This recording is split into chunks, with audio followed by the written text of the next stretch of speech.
श्री सीतारामचंद्राभ्याम नमः। श्रीमद् वाल्मीकि रामायण बालकांडम चतुष्षष्टितमः सर्गः। श्लोक 1 से 10 तक। विषय: विश्वामित्र का रंभा को शाप देकर पुनः घोर तपस्या के लिए दीक्षा लेना। सुरकार्यमिदं रंभे कर्तव्यं सुमहत्त्वया लोभनं कौशिकस्य है काममोह समन्वितम। अर्थात इंद्र बोले, रंभे, देवताओं का एक बहुत बड़ा कार्य उपस्थित हुआ है, इसे तुम्हें ही पूरा करना है।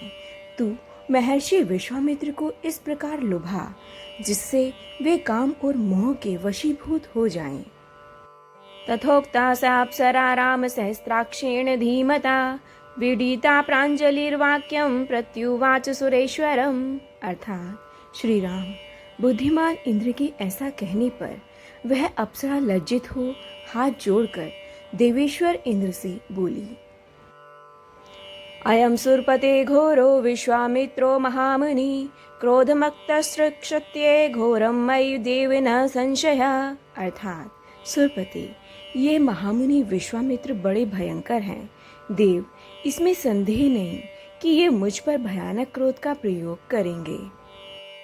ततो ही मे भयं देव प्रसादं कर्तुर्महर्षि एव मुक्तस्त्या राम स भयं भीतया तदा तामुवाच सहस्राक्षो वेपमानां कृताञ्जलिं मा भेषि रंभे भद्रं ते कुरुष्व मम शासनम्। अर्थात अतः देवेश्वर, मुझे उनसे बड़ा डर लगता है, आप मुझ पर कृपा करें। श्री राम डरी हुई रंभा के इस प्रकार भयपूर्वक कहने पर सहस्त्र नेत्रधारी इंद्र हाथ जोड़कर खड़ी और थर थर कांपती हुई रंभा से इस प्रकार बोले, रंभे, तू भय न कर, तेरा भला हो तो मेरी आज्ञा मान ले। कोकिलो हृदय ग्राही माधवे रुचिर्द्रुमे अहम कंदर्प सहितः स्थास्यामि तव पार्श्वतः।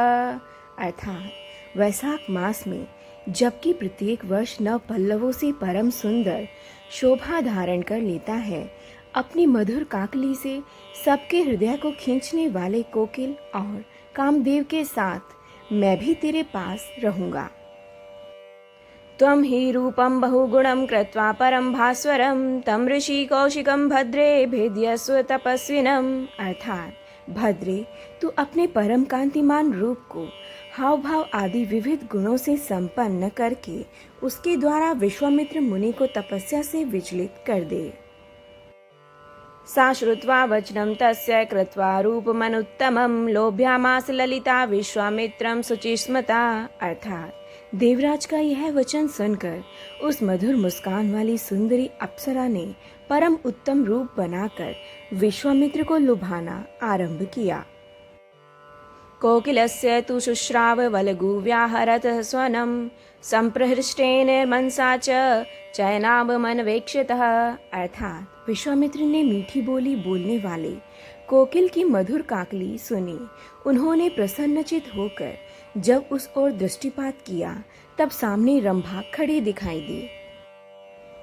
अथ तस्य च शब्देन गीतेना प्रतिमेन च दर्शनेन जय रंभाया मुनिः संदेहमागतः। अर्थात कोकिल के कलरव रंभा के अनुपम गीत और अप्रत्याशित दर्शन से मुनि के मन में संदेह हो गया। जय जय राम सीता राम, जय जय अवधपति।